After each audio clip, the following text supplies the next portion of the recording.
Hello everyone, how is it going? Now, it is important to remember that OCD has hijacked the control room.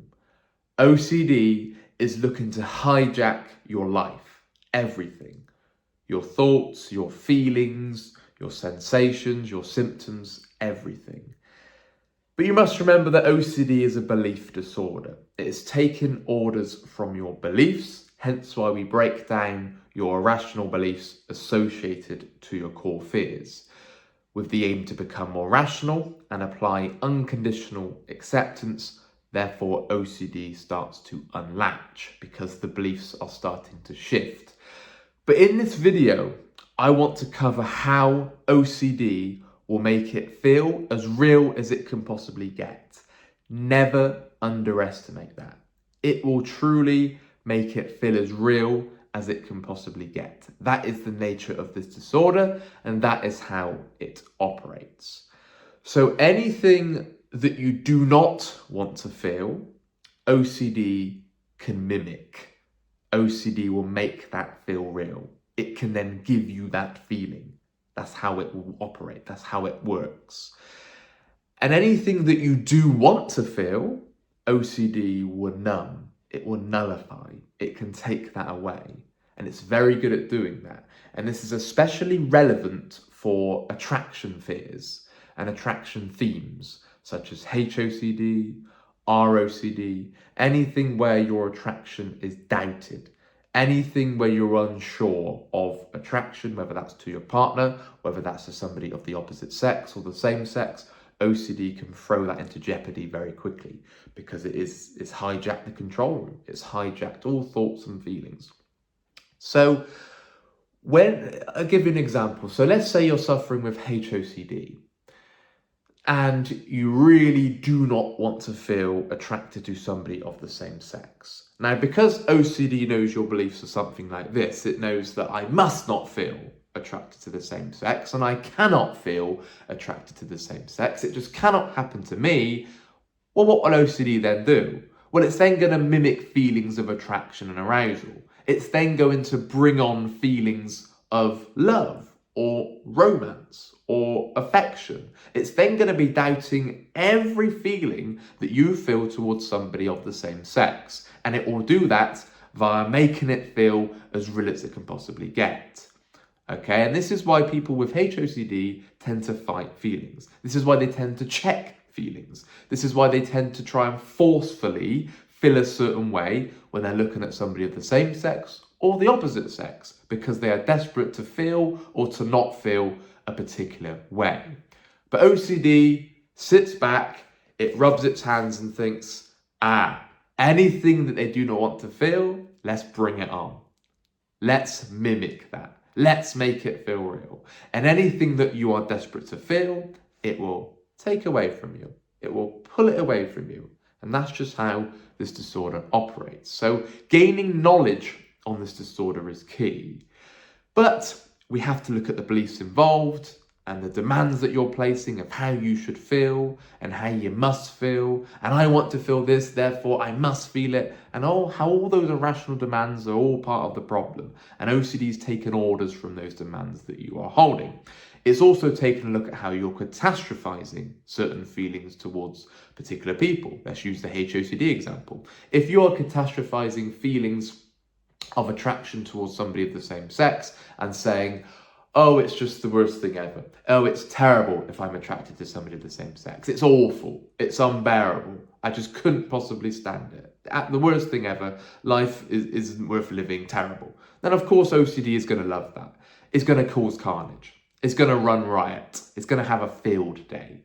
OCD will love that. And it will keep continuously mimicking symptoms that you do not want to feel. And the more you fight, the more you resist, the more you push them away and try and keep them at bay, all you're doing is digging a deeper and deeper and deeper hole for yourself. Because you're sending yourself down that rabbit hole by trying to chase this just right feeling and getting rid of certain feelings. But that is exactly what OCD wants you to do. And OCD's got you boxed in the corner, right where it wants you. And the more you try and get rid of feelings or push them or fight them or get into that internal battle with them, that is just feeding OCD. That's OCD's breeding ground. That's what it loves. It loves that internal fight. It loves that pushing away. It loves that control. It loves that certainty that you're craving. It loves that comfort that you are so seeking. And it will keep firing. See it as adding fuel to the fire.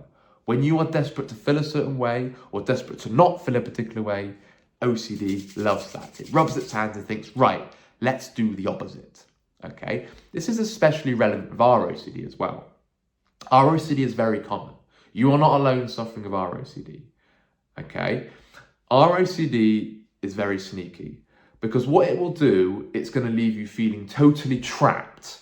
It's going to leave you feeling totally in limbo, in no man's land, where you feel like if you stay, then you could be staying with somebody that you don't necessarily like, or that you're staying with somebody that you are not attracted to, or you could be better off with somebody else, or you could enjoy single life a bit more, or you're in the wrong relationship, or maybe you have to leave for whatever reason. Notice the have to is the irrational belief there. So it's looking to leave you in that limbo of, well, if I leave, then I know I could be better off. But as soon as you then even contemplate that, it's like, oh no, but you need to stay and you couldn't cope with leaving. You couldn't cope with single life. You wouldn't be able to handle single life. So it then doubts every feeling of attraction towards your partner. But then you think, okay, well, if I take the other alternative, it then catastrophizes leaving as well. So then you just feel completely in limbo, right? Because you feel stuck for staying and you feel stuck for leaving. And leaving you in that lose-lose situation. And it feels like you can't win with OCD, especially ROCD in that angle I just explained. So remember, with ROCD, it's going to intensify what you don't want to feel, right? So let's say you're looking at your partner and there's a particular characteristic or a trait that you don't like about them. There's a physical appearance or a physical feature. Now what ROCD is going to do, it's going to zoom in to that.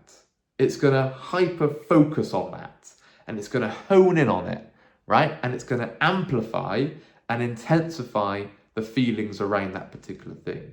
Feelings of disgust, feelings of discontent, feelings of panic, thinking, oh, I need to leave. I can't cope with this. I need to go. I need to go. I need to go. Right? Because it's going to heighten the urgency, right? People with ROCD will feel compelled to leave there and then. They will feel obliged to get out and go immediately because the intensity of a trigger, such as noticing a sensation, or maybe they say something, maybe they do something, maybe they act in a certain way, maybe it's a physical appearance feature of them, and you're like, I can't do this anymore, I need to go. But then as soon as you even contemplate doing that, it's like, yeah, but if you go, you're then missing out on a great partner. You're then missing out on this. They're the best person ever. It's then going to do that, okay? It's leaving you stuck. So getting back to the point of this video, is that whatever you do want to feel towards your partner, it's going to numb, it's going to take away from you, it's going to nullify that. And whatever you don't want to feel, it's going to intensify. So it's going to intensify those feelings of disgust. It's going to tempt you into the possibility of, oh, if I leave, because you're going to look at these situations through rose-tinted glasses. And it's going to be like, oh, if you leave, then it's going to be amazing. But as soon as you even consider that, it then takes it away and goes, yeah, but you should stay with your partner. You need to stay because of this and because of that, and you won't be able to handle it and so on. So there's so many complexities to this disorder. And understanding that OCD has hijacked all feelings. It's hijacked the decision-making control room. Okay? So this is why, particularly with these particular fears of ROCD and HOCD, is that we're not coming on one-to-one calls trying to work things out. We're not trying to work out feelings of attraction. We're not trying to advise whether you should leave or not leave your partner. That's not the point. What we're trying to do is change your beliefs or get you to look at your beliefs that you're holding around each scenario. Okay, so with HOCD, it's looking at the beliefs that you're holding around, being attracted to the same sex, if that were true, or not knowing if you're attracted to the same sex. Because if you're very rigid and irrational around those particular fears, then that is why OCD is latching to it, okay? So it's shifting beliefs, being a bit more rational, being more flexible, not being as catastrophic, not being so rigid and black and white towards those particular fears, and then the urgency comes down, then the intensity comes down. Because if you were truly at peace with, let's say, being attracted to the same sex, then you're not going to care if OCD mimics the symptoms, and then it actually stops mimicking the symptoms because you're not hyper aware, you're not looking out for it. Whereas now, if you're absolutely terrified of even the smallest possibility of being attracted to somebody of the same sex, then you're going to be hyper focused. You're going to be on the lookout, watching like a hawk for any attraction. Boom, there it is, because OCD will mimic that feeling. That's what it does. Okay, so it's looking to change our beliefs on the worst case scenario and whatever your fears are around that particular theme. Same with our OCD. We're not going to sit on a call and go, right, are they right for you? Are they the one? Are they this person that you want to be getting married to? Yeah, let's weigh up what. No, that is a breeding ground for OCD. OCD will thrive off that. OCD will love that. Okay? So what we're doing is looking at both scenarios. So even if you went with this person and you left this person, how you could come to terms with that, how you could change your perspective on that, how you could learn to be at peace with that, how you could learn to accept that, and certainly tune down the catastrophic thinking there. Even if there were no feelings towards your partner, even if you weren't attracted to your partner and chose to stay with them, how you could learn to be at peace with that. Right? Even if you left and then it turns out that, oh, okay, that person was actually, a good fit for me, they were a suitable partner, we got on well, even if that happens. So even if you then later on regretted it and so on. Because with ROCD, there's so many angles. It's not just one thing with ROCD. And I coach many people with ROCD. And quite often we're tackling different fears in different ways and different angles that OCD is attacking you with. Because it isn't just, fear of being in the wrong relationship. That can be a big fear, of course, but then OCD is going after the what happens if you leave, what happens if you stay, what happens if you're not enjoying this, what happens if people reject you for not leaving this person, what happens if you're wasting your life, what happens if you're missing out, what happens if this person isn't the right fit for you and you could just date this person here, what happens if you're missing out on all other areas of your life because you could just be single, what happens if you're settling for somebody and you could be better off with somebody else. What happens if this person isn't attractive? What happens if this person isn't good for you? What happens if this person is abusive? What happens if this person isn't really going to match your desires and your goals in life? OCD is going to target with all of these kind of fears. Okay, so it's very important that we're looking to break these fears down and being more flexible towards these particular fears that we're holding here and looking at our beliefs, identifying them, changing the irrational beliefs into rational beliefs and disputing them vigorously, consistently and persistently. Okay, but we must remember that whatever you are fearing, OCD will mimic that and it's going to try and prove that it's real to a point where you cannot tell the difference between whether it's real or not. So for example, if you want to make your relationship work with your partner, it is then, and you're holding relationships on the pedestal and you're holding it in such high regard and you're demanding that this relationship must work with your partner and it all must work out, what is it then going to do? It's then going to zoom in on feelings that you don't necessarily have towards your partner. It's then going to focus on a feature that you don't like about your partner, a trait, a characteristic, just anything about them. It's going to hyper focus in on that and zoom in really closely, really get in and go, nope, that's all you can think about. Like, forget everything else about that person. What about this? Like looking through a window at just one thing in their life. What about this? What about this? And then you get so bogged down by that because that's all you can think about, that's all you're focused on. So then you think, okay, I need to just make a change. I need to do something urgent. I need to get out of this. I need to get out of this. Right? And that's how it pulls you in because the intensity of those feelings and the amplification of the symptoms involved. Of all the intrusive thoughts, the intrusive urges, the intrusive feelings, the what ifs, the looking at the other alternative through a different lens, through rose-tinted glasses. Oh my God, that sounds amazing. The grass is always greener and all that kind of thinking. And it becomes a problem, okay? Because OCD knows that thing that you do not want to feel. It knows those feelings. It knows those sensations. It's not stupid. OCD is not dumb. I often tell people that OCD is not stupid. It knows the exact thing you don't want and is looking all it can to mimic it. Same with other fears as well, with groaner responses and so on. If you're desperate not to have a groaner response, Then it's going to mimic a groin response. It's then going to bring it in. It's going to come firing in. Hey, have some of that. Right? That's what it's going to do. Okay, it's very good at doing that. And the worst thing you can do is then go, I can't have one now, I can't have a groin response now, not this intrusive thought, not this intrusive urge, not this intrusive image. You know, when I was getting bombarded by intrusive thoughts, especially during intimate moments, or especially during moments where I really didn't want thoughts, that is when I get bombarded by them, because I was like, no, not coming now.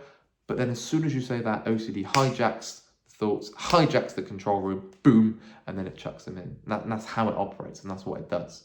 Okay, so it's so important that we're changing our relationship to the thoughts and bringing down the approach towards it. Because if we're viewing these thoughts as terrible, awful, the worst thing ever, and viewing OCD as this big bully that's here to destroy our lives, then of course it's then going to come in, because you're going to be terrified of it. So we need to be working with OCD and changing our beliefs on what it's latching to, but also understanding how it operates, understanding the nature of this disorder, understanding that it's hijacked the control room and it will make it feel as real as it can get, and it can mimic anything, absolutely anything. There's nothing that OCD cannot mimic. Any health fear, it can then mimic that. Right? If you're scared of being stuck forever with fear of fear, it's then going to mimic sensations of anxiety. It's then going to intensify feelings of anxiety, especially when you don't want them there, because it knows your beliefs that I must not feel anxious in X, Y, and Z. I must not feel anxious on holiday. I must not have OCD come back. I should be over this by now. Life shouldn't be this hard. Recovery shouldn't be this difficult. And then it clings in there, and then it digs its heels in. And that is how this disorder operates. Okay? It's very crafty. It's very sneaky. But let's try and keep it as simple as we can. Now, it's not a simple disorder. There's many nuances to it. There's many intricacies to it. There's many complexities to it, okay? But for the sake of this video, and just to help you understand this, let's try and keep it as simple as we possibly can. OCD is a fear cycle. It's latching to what you're scared of. It knows what you're petrified of, and it makes it feel as real as it can get by mimicking symptoms, mimicking feelings, bringing in all kinds of intrusive thoughts, makes it feel real as it can get. It will do that, okay? It can make anything feel as real as it can get, so never underestimate that. That's how it operates, okay? But remember, the reason it scares you, the reason that terrifies you, is because of the beliefs you're holding, right? So OCD is looking at your beliefs like a menu. It picks out, oh, that one. And let's say, for example, I cannot be in the wrong relationship. So it's then going to target your relationship. It's then going to mimic all the feelings you don't want, and then take away all the feelings that you do want, and then it feel like, oh shit, what do I do? Because it makes it feel so real by doing that. Okay, so never underestimate the realness of this disorder. You're not alone. There is hope. Having understanding, having knowledge, having insight into how OCD is operating is key for your recovery. Not everything, but it's key, because you can't just have insight and that's it, because you need to have the know-how and how to get under it, and how to change things, and how to make adjustments and tweaks to our behaviours, our beliefs, our life structure, our habits, our compulsions, all kinds of things, right? But knowing what it's doing, and knowing what it's hijacked, and knowing what it's going to do helps you then get one step ahead of OCD. Otherwise, it's constantly leading you along, nestling just out of reach, and it's pulling you along. You're just following OCD, you're just playing OCD's game, and it gets you boxed into a corner right where it wants you, because you spend your whole life fighting it. You spend your whole life chasing it. You spend your whole life being at war with OCD, and OCD will always win, I'm afraid. It will always win, okay? Until we start making changes to beliefs, behaviours, habits, and all the things in between, and OCD starts backing down. But it takes time. It takes patience, it takes hard work, it takes practice, and it doesn't just go overnight. And it will feel as real as it can possibly get, and it's hijacked the control room. If you are suffering with this and you're really needing help, please email phil@ocdrecovery.com, and you can get in touch with one-to-one sessions. My name is Sam. You have Rob, the founder of OCD Recovery, Nick, Momin, Gemma, Elliot, all people that you see doing videos on this channel. Please subscribe if you haven't subscribed already, and please leave a like on this video if you've thoroughly much enjoyed it. Anyway, take care guys, speak again, you're not alone, you can recover. Bye bye.